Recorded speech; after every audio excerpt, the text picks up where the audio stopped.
Today we rely on computers and electronics a lot, so getting away from them can be quite difficult, but very relaxing.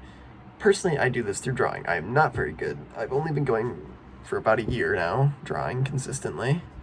However, I have developed a process in that time. First, I draw a little sketch, which is called thumbnail, on a little post-it note to get the idea down, proportions and that kind of thing. And then I do this process, which I'm about to show you. It is simple but tedious at times, and very effective. Basic idea is you make a grid on your post-it note and a corresponding grid on a bigger piece of paper. This is so that you'll have reference to make a sketch that is 2 to 3 times bigger than your original thumbnail drawing. To do this, you will need a ruler, a protractor, a pencil and a pen. The pencil I will be using for the graph, and the pen I will be using for the sketch. This is down to that you don't want the graph to be there the entire time. You want to be able to erase it and still have your sketch. Then you will need a sketchbook or piece of paper. I'll be using a sketchbook. And you will also want the drawing you want to make bigger. I will be using a little tree, because that will make it easy on me, or easier.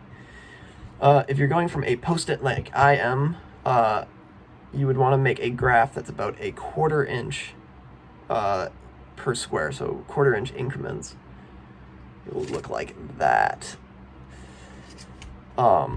This is down to the post-it note being small, and you don't want too big of squares, so that and this will make it so you have ample reference for making a bigger drawing. One of the problems with post-it notes is that they aren't perfectly 3 inches tall. They're about not 3 1/4, but 3 1/8. So you want to make all your measurements this way from either the bottom or the top. You don't want to mix. This will make you have slanted lines. So first, you will want to make a mark that is a 1/4 inch away from one of the sides. Like that. Then you will want to make a line on that mark that is parallel to the side that you marked off. Like that. Then you will make a 1/4 inch mark like you did the first time on the perpendicular side to that.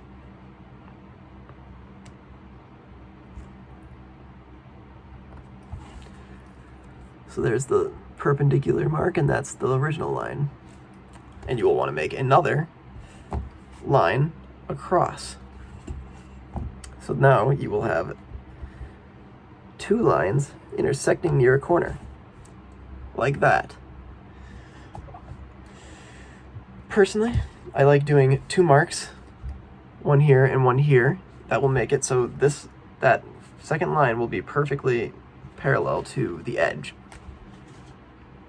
Yeah.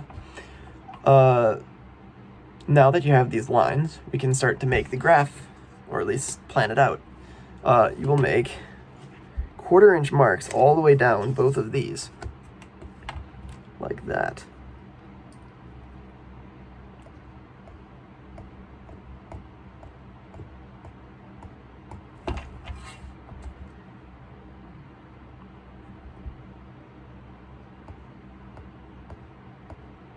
I'm not going to be doing this perfectly because it will take me an hour, because I take a long time doing that. So now you have 1/4 inch markings all the way up and all the way across. And now starting with these points, you can start making lines that go, you can start making your graph. Like I said, I'm not going to be putting a huge amount of time into this.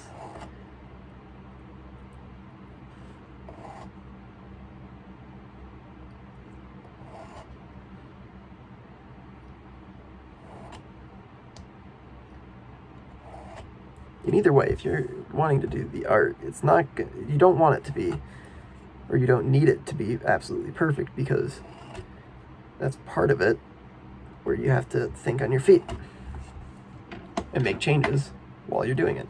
And there's the first set of lines. And now you do the same thing across. And here's one I prepared earlier, and that has the tree on it already. There it is. And then, like I said, these are 1/4-inch squares. And now you can see how this is going to help us. Once we make another grid that is a size larger, you can use it as reference.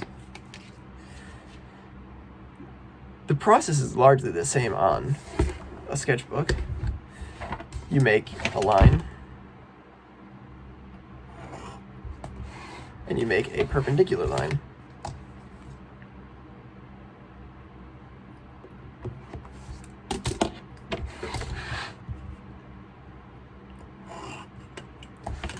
Like that.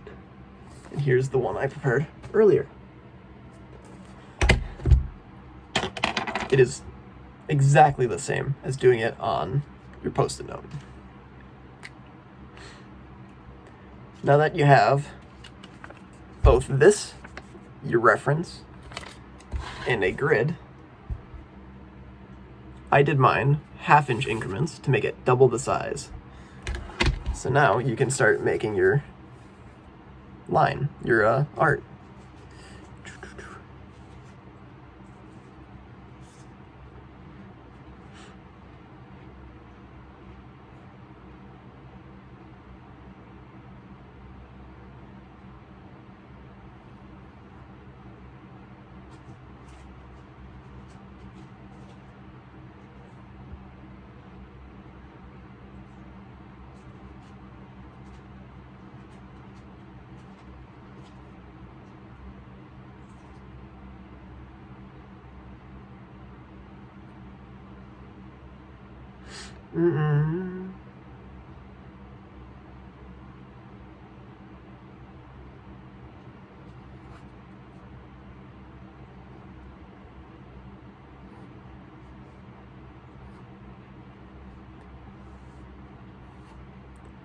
It's not going to be perfect, but it is going to be a very similar size, or a very similar proportion to the original.